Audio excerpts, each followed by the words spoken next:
Hello, welcome. I am so glad you are here today. Whether you're listening on the go or you're at home or at work, I am very grateful you are choosing to spend a few minutes with me. So I've been talking a lot about mental health lately, and I feel this is so important. And even with recent news, recent events in the news, I think this topic continues to be extremely important. And I want to shift that today into an emotional health aspect. And you may be asking yourself, is there really a difference between mental and emotional health? And actually, there is. So mental health is the ability to think clearly, to make good decisions, to problem solve and work through things. And I talked last month about how important our thoughts are and how actually your thoughts can create the stress for you. It's not necessarily the event. If you remember the skydiving example I used, right, that it's not necessarily the event, it's how you react and how you think and what your past experiences could shape for you. But mental health gives us the ability to problem solve and work through that, make those decisions, right? Emotional health is what helps us cope with the feelings, manage the emotions that we're feeling. And that's also the emotional stability to have positive relationships and have a social network and be able to work through things. So today we'll focus on those, and I want to talk through a few traits of what an emotionally healthy individual would look like. And so one of those traits is just having the emotional stability.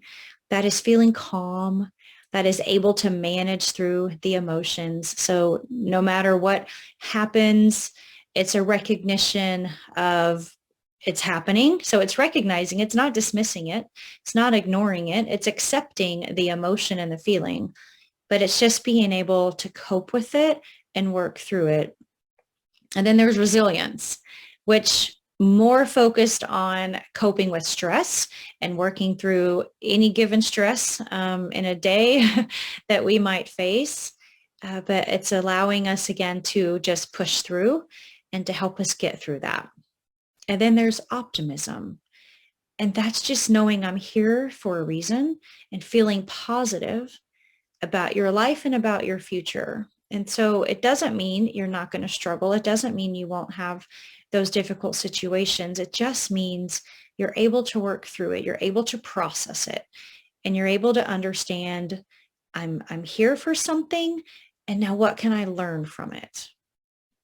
That got me thinking about many people don't try new things in life because of a fear of failure. So if you're too afraid of failing, then you probably won't even take the risk. But that shouldn't be the goal, right? When you have a dream, or when you have a goal, when you have a vision, when you have something you want to achieve, you've got to go after it. You only have one earthly life. What do you want that to be, right? What do you want to achieve? Are you wanting to just be content?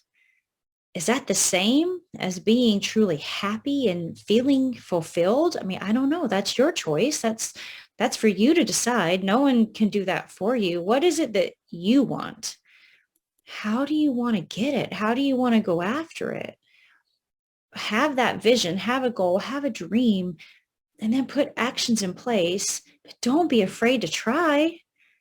I mean, just the fear of failing is a failure in itself, right? Taking action and putting an effort in, that's a win, even if you don't immediately or quickly achieve what you set out to do. Just taking a step is an achievement. So your goal shouldn't be not to fail. Your goal is whatever you've defined you want to achieve. You should be figuring out, how do I do it? How do I grow into that? How do I become it? How do I live it? Not how do I avoid failing along the way, because then you'll never achieve it. Remember what I said last time? One of my favorite quotes is, practice doesn't make perfect. Practice makes improvement. So as we get better, we learn, we grow more confident. That allows us to build that resiliency. That allows us to build up our courage and to be able to work through our tough times. That got me thinking about Babe Ruth. So many of you know he was basically the home run king, right? He hit a whole lot of home runs. But did you know that he struck out more than he hit home runs? So he hit 714 home runs and he struck out 1,330 times. So basically that means for every 60 home runs that he hit, he struck out 89 times, which when you calculate that out, it's about hitting one home run for about every 1.5 strikeouts. So he actually struck out and did worse more times than he hit the home run. But he wasn't thinking of striking out. When he got up to the plate, he was thinking of hitting a home run. That's what he wanted to do. It's a mind shift, right? It's a thought. It's having a different perspective.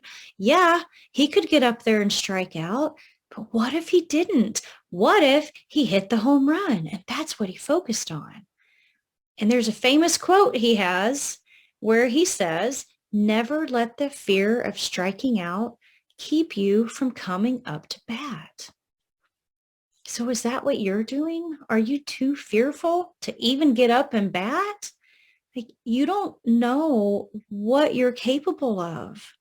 You don't know what you can achieve if you never try. You have no idea how brave you are until you're tested. But if you're always shying away from the tests, then how will you know what you're capable of? How will you know if you're accomplishing what you're supposed to do, what you're meant to do, what you want to do? Are you living your life the way you want to live it? You hear me say that often, but it's so important. Be happy. You own it. You own your destination. I don't know if you've heard of the book. It's called Life is Messy by Matthew Kelly. I highly recommend it if you've never read it. It's basically talking about, well, there's my favorite section. I want to highlight that for you today. And that section is talking about allowing your past to shape your future, not allowing your past to define you, but using it to help you on your journey. So I'm going to read that for you now. During times of turmoil, we may feel like we are being pulled in two directions, into the past and toward the future. Don't fear the past. You are not what has happened to you. You are not what you have accomplished. You are not even who you are today or who you have become so far. You are also who and what you are still capable of becoming. You are your realized and your unrealized potential. God sees you in all your potential, and he aches to see you embrace your best, truest, highest self. He yearns to help you and to accompany you in that quest. Don't let your past define you. It may be helpful to glance in the rearview mirror from time to time, but if you keep your gaze there for too long, you will crash. Allow the past to serve you. Don't let it rob you of your now. Don't let it steal your future. Delve into it occasionally to learn more about yourself, but avoid lingering there for too long.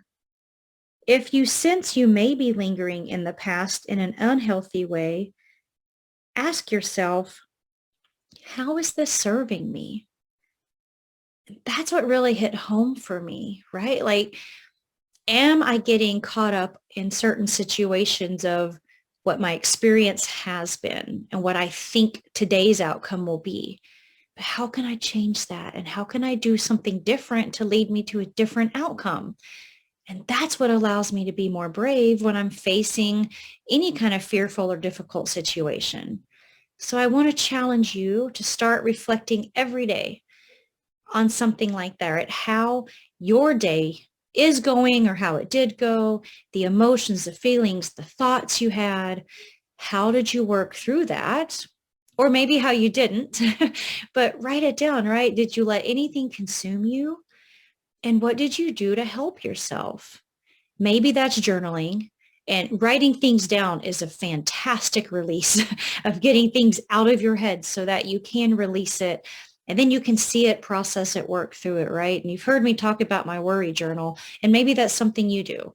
Capture something in the moment of it's happening, but then you put it away. So it's out of sight, out of mind. You're not dwelling on it. Come back to it at another day time. Don't just ignore it forever. Come back to it so it still gets taken care of. But at least in that moment, you have released it and you're not dwelling on it, right? Or do you spend time with God? Are you talking to him in prayer? Are you spending time in his scripture? Are you seeking his understanding, right? Seeking his guidance, the father that he wants to be, to guide us and to teach us. Are you asking for his help? Do you read self-help books? Do you have a coach like me to help you through, right? There are so many ways to work us through different situations. And one of the favorite gifts I've received lately, it's 100 Days to Brave, a book by Annie F. Downs. It helps guide you on a 100-day journey to becoming your courageous and brave self.